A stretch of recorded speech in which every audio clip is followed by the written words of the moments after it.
خواتي خواتاتي اهلا وسهلا مساء الخير عليكم يا جماعة الخير أزول في الله والسلام عليكم bonsoir tout le monde, j'espère que vous allez bien, j'espère que vous vous portez bien. Nous n'avons pas commencé tôt aujourd'hui, nous sommes le 25 octobre 2023 et contrairement à nos us, à nos coutumes, à nos traditions, à nos règles, nous n'avons pas diffusé très tôt de contenu vidéo, de podcast, ni d'émission.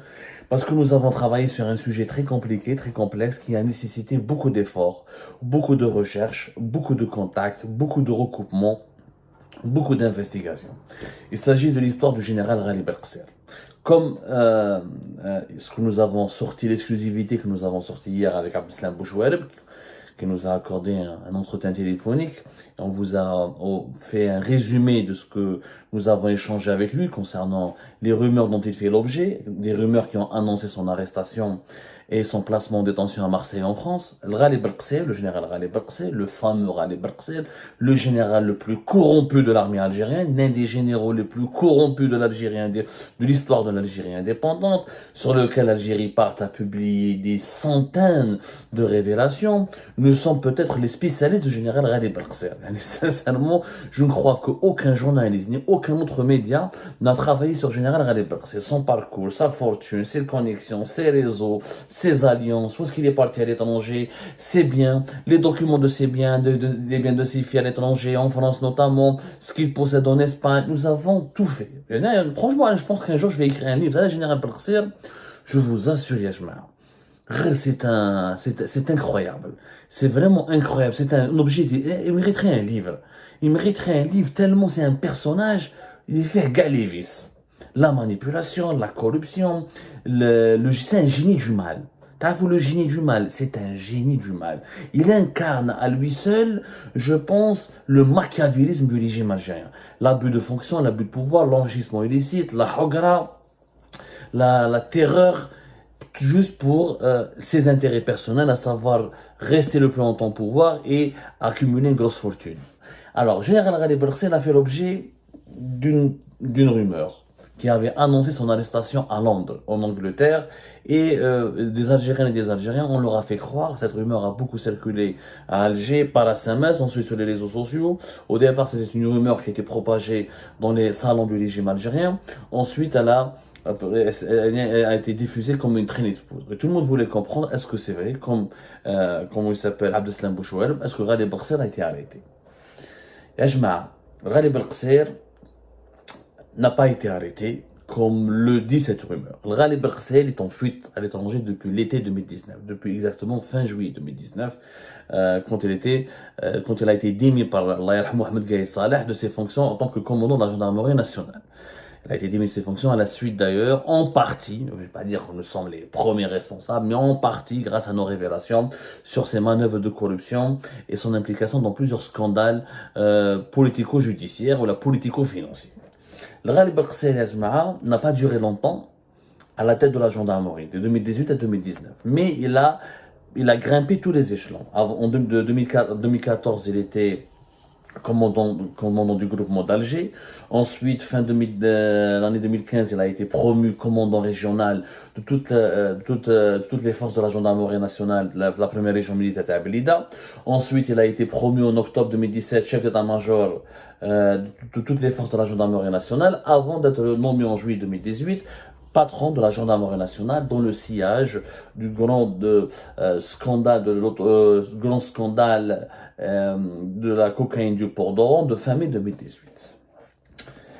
Ghali Belkacem, à l'étranger, on l'a révélé plusieurs fois, il avait acheté pour presque $200,000 un passeport de Vanuatu, un passeport d'un pays de paradis fiscal qui lui permettait de circuler en Europe, mais il avait utilisé son passeport diplomatique pendant de 2019 jusqu'au mois 2020. Ensuite, sous l'impulsion de Saïd Chengreha, un mandat d'arrêt international a été lancé contre lui, mais c'était un mandat d'arrêt international en 2021 militaire.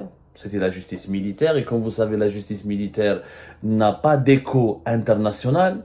parce que la justice militaire, par exemple, les mandats d'arrêt internationaux lancés par la justice militaire ne sont pas pris en considération par des organismes judiciaires ou la police internationaux de lutte contre la criminalité, comme par exemple Interpol, qui utilise comme référence les mandats d'arrêt et les procédures judiciaires lancées par la justice civile, ce qui est complètement différent. Et donc, le mandat d'arrêt international qui est à la justice militaire,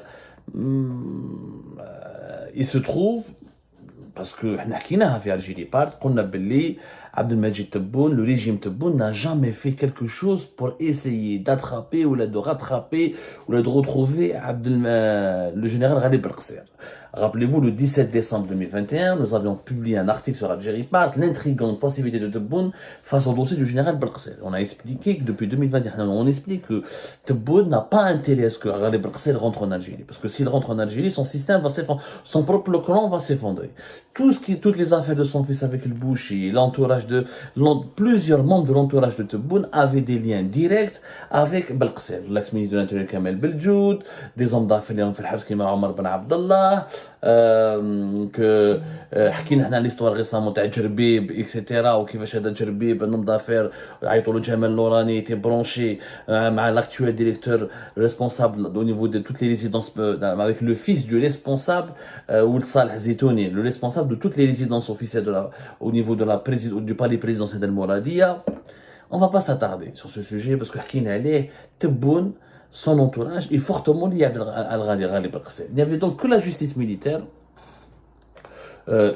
durant toute l'année, à partir de l'année 2021, qui s'intéressait à lui et qui a lancé donc des mandats d'arrêt internationaux, etc., qui n'ont pas été validés, même des pressions exercées par l'institution militaire ont mené vers, en toute discrétion, sans que ce soit médiatisé, ont mené vers la publication et la l'émission d'un mandat d'arrêt international lancé par la justice civile. C'était vers début de l'année 2023. À partir de ce moment-là, qu'il y a un mandat d'arrêt international par une justice civile, c'est à ce moment-là qu'il a pu être enregistré auprès d'Interpol, qui est l'office, vous voulez, parce que en 2021, il y avait 4 mandats d'arrêt internationaux, mais c'était la justice militaire. La justice militaire, personne ne la prend au sérieux. Personne ne la prend au sérieux parce qu'elle n'est pas considérée comme crédible, comme suffisamment indépendante, comme suffisamment rigoureuse. C'est une justice d'exception. Donc voilà, tant qu'il n'y a pas des procédures civiles, pas des autorités judiciaires civiles, l'Interpol ou haute trahison, atteinte à la sécurité de l'État, Interpol, ça n'intéresse pas. Ce qui intéresse Interpol, c'est la criminalité, la grande criminalité, c'est-à-dire des faits concrets.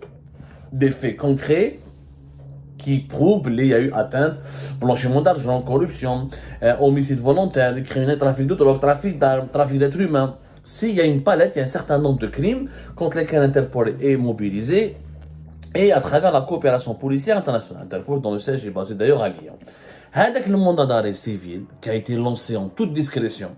Et le régime Tebboune n'en a pas beaucoup parlé, parce que, encore une fois, c'est pas de son intérêt, ou faire un comme le Ghalib Belqsir, s'il rentre en Algérie, tous les dossiers qui risquent de balancer, tous les aveux qu'il risque de faire une fois s'il se retrouve entre les mains des enquêteurs des services de sécurité sur l'entourage de Tebboune, je peux vous assurer que le régime Tebboune va s'effondrer. Avec le mandat d'arrêt civil, il en toute discrétion, grâce aux pressions de l'institution militaire, Ghalib Belqsir commençait à se retrouver en danger. Alors, Ghalib Belqsir vivait entre l'Espagne et la France. 16e arrondissement aussi fit possède 2 appartements, plus d'autres biens immobiliers en France avec des prête-noms, notamment à travers son ami Omar Ben Abdallah qui est entré en prison en fin de l'année 2020, en fin décembre 2021. Omar Ben Abdallah, vous pouvez chercher sur Algérie Part, s'il vous plaît, c'est très important. La belle est beaucoup de détails, mais on ne peut pas vous dire كل شيء يا جماعة. حكينا عليها احنا c'était voilà, c'était vers le 14, la mi-décembre 2021 دخلوا للحبس. Donc il a varié ses contacts. Ghalib Belqsir كما يقولوا هنا في Alger قرنيط. Il a le vice, c'est l'un des généraux les plus machiavéliques, les plus malicieux, les plus intelligents. Quand il a vu dès qu'il a eu vent, la justice civile algérienne a bougé et que le mandat d'arrêt a été lancé et que Interpol a accepté les procédures pour émettre une notice, on appelle ça une notice rouge, pour rechercher, c'est comme un avis de recherche pour demander à toutes les polices membres d'Interpol s'il y a une opération de contrôle dans un aéroport ou là dans un port ou là sur un axe autoroutier ou là peu importe, si à la moindre opération de contrôle, si on tombe sur cet individu, il faudra l'arrêter parce qu'il est recherché dans son pays d'origine, l'Algérie. Ghalib Belkacem, il ne restait pas beaucoup en Espagne. Il est longtemps resté en France, notamment à Paris, dans d'autres villes françaises. Quand il a vu qu'il était menacé par un mandat d'arrêt international accepté par l'Interpol, il a quitté la France. Il est parti en Belgique, selon nos investigations et les informations que nous avons pu obtenir auprès de sources très très proches de son entourage. Il a Belgique, il a séjourné longtemps en Belgique, en Belgique, il se sentait pas en sécurité. Ou en Belgique, c'est pire que la France. La police belge, les services de sécurité belges sont intraitables avec les criminels internationaux qui sont recherchés par l'Interpol. Ils ont des services c'est un petit pays, la Belgique, mais ils ont des structures sécuritaires très développées parce que vraiment, ils sont très à cheval dans la lutte contre le blanchiment d'argent, contre le trafic de drogue, le trafic d'armes, avec tous les réseaux de drogue qui essayent de pénétrer la Belgique et la Hollande. Donc, ils se sentaient plus en sécurité. La Belgique, il est parti en Suisse. Depuis plusieurs mois, le général Ghalib Belkacem, ex-patron de la gendarmerie algérienne, a commencé à résider, a commencé à séjourner régulièrement en Suisse. Je vous laisse, bien sûr, vous devez comprendre que depuis depuis l'été 2019 jusqu'à aujourd'hui, Ghalib Belkacem est à la tête d'une immense fortune. S'il n'a pas acheté pour ses filles 2 appartements, 16e arrondissement avec rien. Il n'a pas une villa du côté de Malaga, pas loin de Marbella. Il a des biens immobiliers en Espagne. Il a d'autres investissements à travers la France. On soupçonne qu'il a même des actifs financiers, des investissements et de l'argent à Dubaï. Il est à la tête d'une fortune qui a été accumulée par le détournement de l'argent. Lui et son épouse Fatiha Boukhars, qui est l'ex-présidente de la cour de justice de Tipaza et qui était l'un des piliers du système judiciaire à l'époque de Bouteflika, notamment de 2016-2017 jusqu'à 2019. Donc, Delodra Makbar, sa femme volait, lui il volait, détournait, il rackettait les hommes d'affaires, il trafiquait les dossiers judiciaires. Ça lui a permis d'avoir une grosse fortune à l'étranger avec laquelle il a commencé à avoir une retraite dorée. Puis la Suisse, voilà, qu'est-ce qui s'est passé? Au mois de septembre, au cours du mois de septembre, puis la Suisse, Ghalib Belkacem a été contrôlé par les policiers suisses, par des services de sécurité suisses. Apparemment, selon nos investigations, c'est une opération de contrôle inopportune. Il y avait une opération de contrôle. Visiblement, ils étaient à bord d'un véhicule. Il a été accosté par les services de sécurité. Ils ont vérifié son identité. À la suite d'une vérification approfondie, il est recherché par un mandat d'arrêt émis depuis l'Algérie et accepté, enregistré par l'Interpol. Il a été donc arrêté au mois de septembre en Suisse. Au mois de septembre, il y a de cela plus d'une vingtaine de jours. C'était vers la fin du mois de septembre 2023. Il a été arrêté en Suisse. Il a été ensuite placé en garde à vue pendant 3 à 4 jours en garde à vue. Et à la suite de cette garde à vue, les autorités judiciaires suisses ont décidé de le relâcher en attendant l'ouverture d'une enquête judiciaire pour qu'il soit convoqué et éventuellement inculpé pour décider de son sort. Voilà ce qui s'est passé malgré Ghalib Belkacem. Il est en liberté, il a été relâché. Il n'est pas sous contrôle, on n'a pas la preuve ni la certitude qu'il est sous contrôle judiciaire. En tout cas, il a été repéré par les autorités suisses, il a été identifié par les autorités suisses, arrêté pendant 3-4 jours par les autorités suisses qui l'ont relâché. Je pense, c'est un aboutissement logique, généralement un de de procédure se termine par un placement sous contrôle judiciaire en attendant qu'il y ait un procès, qu'il y ait des procédures assez complexes et la Suisse va décider est-ce qu'elle va l'extrader vers l'Algérie ou là. Voilà ce qui s'est passé malgré Ghalib Belkacem. Il n'a pas été arrêté à Londres. Il fait pas l'objet sa décision. La décision de son extradition n'a pas été encore validée. Et les autorités, d'après ce que nous avons pu comprendre, ce sont les services de l'enseignement algérien. Ils ont eu vent de cette information parce que la Suisse a communiqué apparemment avec les autorités algériennes. Les services de l'enseignement à travers leur renseignement extérieur, à travers la DDSE, la Direction de la documentation de la sécurité extérieure, ont pris contact avec leur homologue suisse pour entamer une demande, pour leur demander d'extrader général Ghalib Belkacem. Sauf que les Suisses ont dit non. Pour une raison qui est simple. En Algérie, il y a beaucoup de désinformation. اللي جابوهم اللي عند الان اللي بن حليمه مسكين هذاك محمد عبد الله لو جندارم ولا هذا يعقوب ولا كومو يسابيل هذا اللي جابوه مسكين اللي سكروا هذاك يعقوب اكسترادي دوبي l'Allemagne ويصوروه ريسامون هذا في الموا d'octobre etc. يعقوب بن حزني هذوك سي دي جون كي نون با دو بابي quand tu n'as pas de papier quand tu es un harragan clandestin où il y a un mandat d'arrêt international contre toi. C'est très bien, les pays européens t'extradent parce que tu es déjà dans un séjour, tu es en prison, tu séjournes illégalement sur le territoire européen. Donc ils décident de ton extradition très facilement parce que pour eux, ta présence sur le territoire n'est pas justifiée. Donc, mais même les droits de l'homme, les procédures, etc.